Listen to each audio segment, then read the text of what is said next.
Jadi para penganut agama pada hakikatnya adalah yang mereka anut adalah pikiran mereka sendiri. Ya. Yang mereka anut adalah pemahaman mereka sendiri, belum Tuhan yang sebenarnya. Nama yang mereka yakini adalah nama yang mereka percayai sebagai nama Tuhan. Mereka sama sekali tidak tahu apa-apa tentang Tuhan, kecuali namanya. Karena jalan untuk mengenal Tuhan bukan hanya mendengar informasi tentang Dia. Harus kita mencari sampai melihatnya, sampai menyaksikannya dengan mata kita sendiri. Sampai kalau Islam mengatakan sampai ainul yakin. Ain artinya melihat sendiri. Jadi aliran-aliran ini akan subur terus selama umat ini jahil, tidak mau belajar agama, tidak mau pengajian sekolah agama, tidak ada pelajaran Islam. Akhirnya setelah umur 40 baru mencari agama, dibohong-bohongi, ditipu sama dukun, sama orang sesat. Maka solusinya bagaimana? Ya kembali mengaji kepada para ulama Ahlus Sunnah wal Jamaah. Saya dapat info, Bapak pernah melihat Tuhan kan? Infonya gitu, betul nggak? Gimana ceritanya itu? Dan itu nggak dibuat-buat, memang apa ya, spontan ini, tek gitu. Merasakan ya? Ini Allah nih, sempat apa gitu, tercengang gitu, takjub gitu. Bagaimana Anda melihat ketika dalam perjalanan spiritual yang Anda lakukan itu sampai kepada Allah, berjumpa dengan Allah itu? Fenomena apa sebenarnya? Kaidah atau teori ya, bukan hadis kan. Man arafa nafsa faqad arafa rabbah. Awaludin ma'rifatullah. Iya. Jadi memang dia menggunakan itu. Jadi tidak setuju mereka kalau kita katakan instan. Justru ini yang harus awal.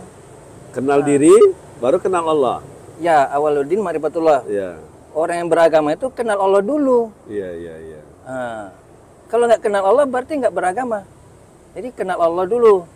Caranya ya melalui satu metode atau apa istilahnya itu, ritual yang disebut tawajuh. Jadi kata dia, ini sebelum dipraktekin dia kasih tahu cara melihat Allah itu adalah dengan menutup 7 lubang.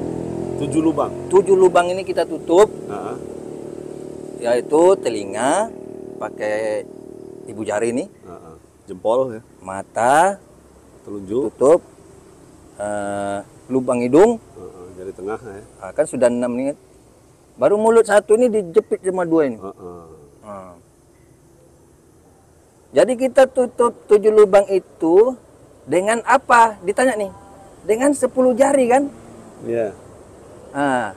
Mungkin tadi itu dipaksain juga, padahal satunya bisa juga kan? Supaya 10. Jadi dia bilang 10 tambah 7 jari tambah 7 lubang 17. Kamu sholat sehari semalam berapa? 17 rakaat. 17 rakaat. Jadi itu masuk doktrin kamu udah sholat dengan cara begini. Oh, jadi tidak perlu lagi sholat gitu? Ya itu kan doktrin seperti itu tidak perlu dijelasin. Nanti orang akan merasa sendiri lama-lama kan. Jadi gitu. Jadi itu waktu kita tawajuh itu, kalau yang saya rasakan sendiri, itu memang tahan napas ya sebentar. Tapi waktu prosesnya itu kayak lama. Kolbu dibawa ke atas gitu. Iya, kita udah merasa lagi Isra Mi'raj, lagi Mi'raj. Lagi Mi'raj. Ya seolah-olah kita lagi Mi'raj nih. Jadi kita ke atas, jumpa dengan apa ya? Hijab cahaya. Hijab cahaya ini terbongkar, satu demi satu terbuka gitu. Kita lewat terus ke atas. Lewat terus. Jadi kita tuh mungkin apa ya? Halusinasi atau membayangkan Nabi Muhammad Mi'raj atau bagaimana? Terkondisikan seperti itu. Terlena aja naik ke atas. Ya. Sampai kita nanti mentok. Mentok itulah melihat, bisa dipersepsikan sebagai cahaya juga, tapi dia cahayanya tidak seperti cahaya yang tadi, yang awal tadi yang terang benderang yang apa. Ini cahayanya lembut. Tuhan itu maha jelas. Tuhan itu seperti cahaya, tapi dia bukan cahaya. Artinya dia terang seperti cahaya, bisa disaksikan oleh siapa saja.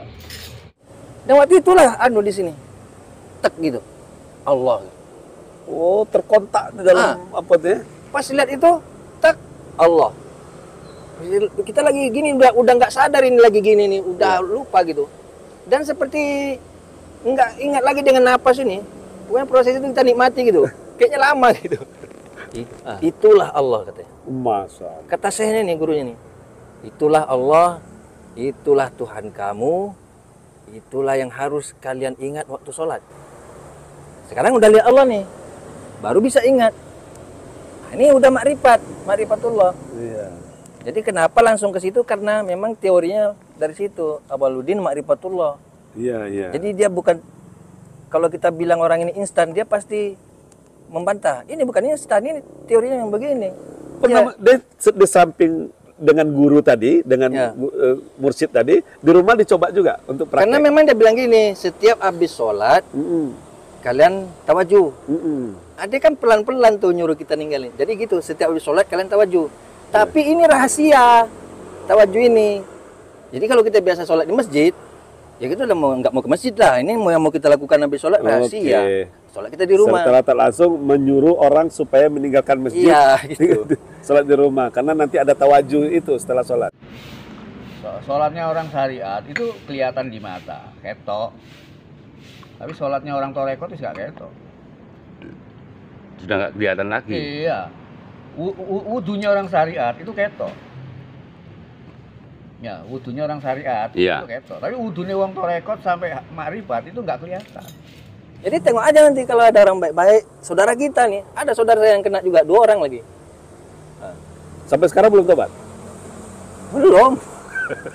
Susah nobatinnya. Jadi ada orang baik-baik tuh, saudara kita, biasa ke masjid, udah nggak mau ke masjid. Jadi di rumah aja. Itu ciri-ciri itu. Jangan-jangan itu tawajuh itu. Oke. Karena lama-lama ini proses ini tidak gini lagi sebenarnya. Yang saya dengar dari yang senior-senior lah. Iya. Katanya lama-lama kita tinggal gini aja. Nggak perlu lagi nutup-nutup. Nggak perlu lagi. Sudah eling gitu ya? Sudah.